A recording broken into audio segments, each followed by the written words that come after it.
ভাই, আমাকে একটা আইফোন কিনে দাও না। যারা আমার বন্ধু বান্ধব আছে সবাই আইফোন চালায়, আমার আইফোন নাই। তাদের লগে ঘুরতে আমার লজ্জা লাগে। কি বলিস ভাই, তোকে আইফোন কিনে দেওয়ার সামর্থ্য কি আমাদের আছে?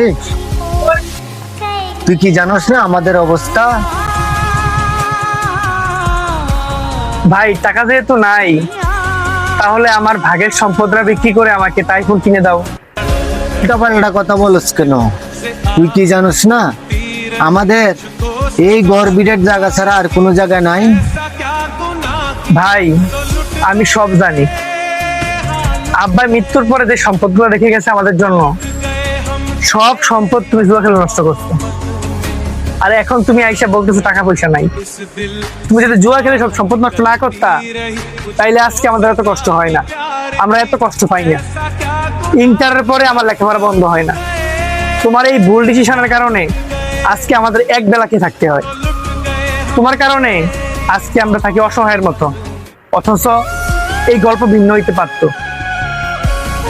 তোমার কারণে আজকে আমাদের সব নষ্ট হয়েছে, আমাদের সংসার নষ্ট হয়েছে, আমি নষ্ট হয়েছি। আর তুমি এখন পথে পথে ঘুরে বেড়াও। এই জুয়া খেলে তোমার জীবনে কি আসে তুমি বলতে পারবা? তুমি বলতে পারো যে তুমি এই জুয়ার টাকা দিয়ে আমার জন্য কি করতে পারছো?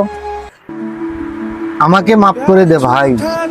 যেই ভুল করেছি, জুয়ার নেশে পড়ে যেই সম্পদ হারিয়েছি, এগুলা তো আর ফিরে আসবে না। ভাই, যারা জুয়ার নেশায় গেছে তারা সম্পূর্ণভাবে নিঃস্ব হয়ে গেছে। আগে যাই করছো ওই রাস্তা থেকে ফিরে এসো। ছোট ভাই তুমি সব মিল করে তোমরা কিভাবে এই ছোট থেকে বড় হবে এই ব্যবস্থা করো।